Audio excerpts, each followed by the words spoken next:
Oke, langsung saja. Kali ini saya akan membahas tentang MLM atau yang disebut dengan multi-level marketing.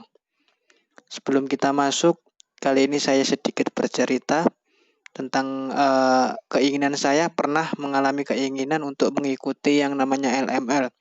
Kebetulan di lingkungan saya banyak sekali yang berkecimpung di dunia itu.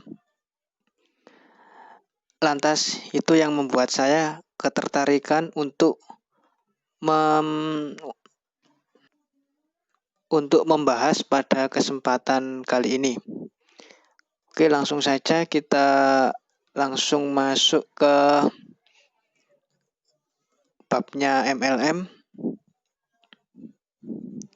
Secara umum, multi-level marketing adalah suatu metode bisnis alternatif yang berhubungan dengan pemasaran dan distribusi yang dilakukan melalui banyak level atau tingkatan yang biasa dikenal dengan istilah upline, tingkat atas, dan downline, tingkat bawah. Orang akan disebut upline jika mempunyai downline. Jadi begini, seorang upline akan dibayar sesuai dengan kinerjanya. Yang perlu kita pahami yaitu MLM hanyalah salah satu bentuk dari sistem distribusi produk. Distribusi produk yang umum seperti dari distributor, agen, grosir, kemudian pengecer. Kita mengetahui bahwa uang sesungguhnya datang dari konsumen, hanya pengecer yang mendapatkan uang dari konsumen. Jadi contoh ketika ada sebuah upline atau seseorang, upline itu bisa disebut dengan orang yang mencari downline. Atau katakanlah ketika downline mendapatkan seseorang lagi, maka yang upline akan mendapatkan uang dari yang baru bergabung dengan MML atau disebut biasanya dengan bonus. Bonus sendiri akan ditentukan oleh besarnya omset produk yang Anda salurkan. Ya, jadi bukan dari biaya pendaftaran. Kalau misalkan ada MML yang benar itu biasanya akan lebih fokus ke sebuah produk daripada iming-iming bonus yang besar tapi kualitas produknya sangat tidak sesuai dengan harga. Seperti itu. Bisnis pemasaran jaringan ini, MML ini dimulai pada tahun sekitar 1940-an. Saat California Vitamin mendesain penjualan dengan sistem yang menarik para pemakai untuk mengajak pelanggan lebih banyak untuk memakai produk yang mereka pakai. Kali ini multi-level marketing menurut kajian Vicky. Yang pertama, adanya perjanjian yang jelas antara kedua belah pihak. Jadi sebelum kita bergabung dengan MLM, kita sebagai orang yang mau gabung, kita harus tentu mengetahui apa saja yang perlu kita lakukan, apa yang perlu kita jual, dan di situ ada sebuah perjanjian yang jelas di antara kedua belah pihak. Yang kedua itu objek akad bisa diketahui manfaatnya secara nyata dan dapat diserahkan. Jadi ketika di multi-level marketing, kita harus tahu manfaat atau katakanlah sebuah produk atau barang yang kita jual itu benar-benar bisa kita deskripsikan secara real, tidak mengada-ngada ataupun secara nyata ya, dan dapat diserahkan. Untuk yang ketiga, objek akad bukan hal-hal yang diharamkan dan maksiat. Dalam hal ini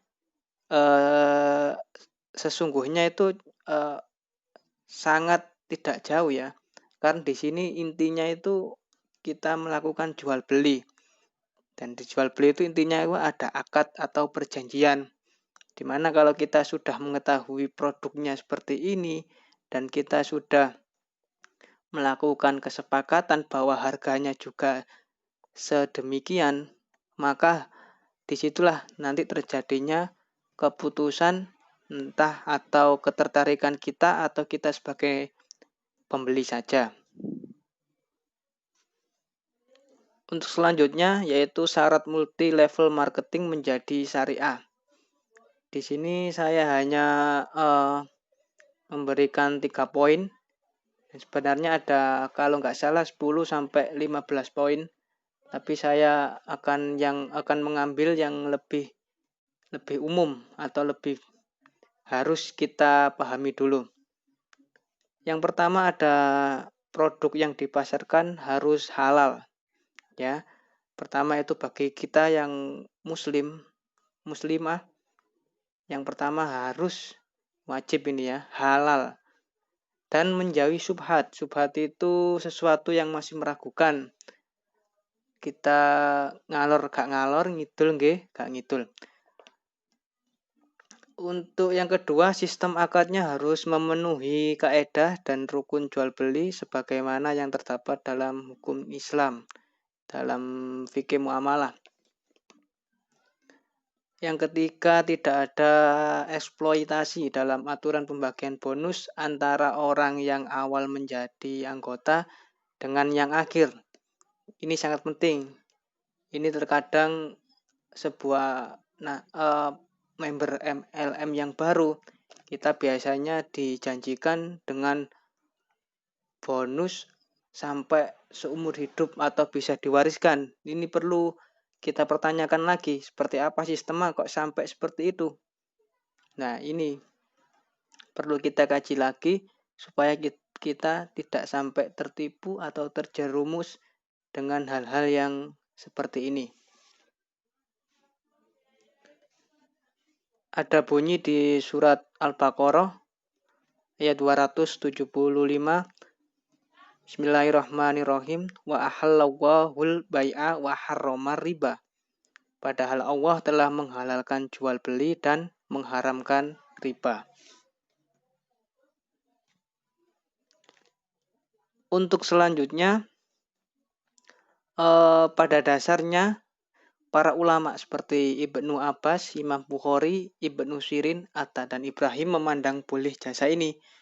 Namun untuk sahnya pekerjaan ini harus memenuhi beberapa syarat. Di antaranya, ada perjanjian yang jelas antara kedua belah pihak.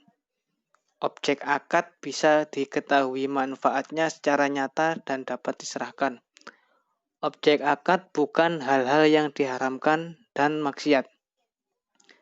Saya tegaskan kembali bahwasannya di MLM ini layaknya sebuah jual beli biasa. Namun kita kembali lagi ke dalam kajian fikih, dalam hal ini di dalam jual beli. Tentu ada syarat, ketentuan supaya tidak melanggar kaidah agama. Oleh karena itu pada bab ini bisa saya simpulkan bahwasannya boleh kita bergabung dengan sebuah MLM atau multi marketing, tapi dengan catatan kita harus bisa memenuhi syarat atau yang sudah saya sedikit jelaskan tadi. Ada beberapa syarat ya, meskipun tidak semua, itu kita harus bisa memenuhi. Sebab di dalam hal ini dalam hal ini itu ada yang namanya sebuah bonus, pasti itu. Di semua MLM pasti ada yang sebuah bonus. Dalam artian ketika produk yang kita beli itu biasanya di pasar kalau tidak ikut MLM mungkin katakanlah bisa harga 20.000 lah mungkin. Berhubung produk ini dipasarkan dengan multi level marketing, maka produk ini bisa dijual dengan harga 150.000 dengan iming-iming bonus yang pertama. Terus bisa iming-iming dengan menjadi member seumur hidup, bonus besar-besaran. Terus dengan iming-iming lagi kalau bisa merekrut orang lagi, kita bisa mendapatkan hadiah mungkin ya, door prize atau seperti yang lainnya. Seperti itu. Oke, sedikit yang bisa saya sampaikan dalam hal ini. Mungkin ada sedikit atau banyaklah manfaatnya yang bisa saya sampaikan. Terima kasih teman-teman. Terima kasih kepada Bapak dosen juga. Dari saya, wabillahi taufik wal hidayah, waridho wal inayah. Wassalamualaikum warahmatullahi wabarakatuh.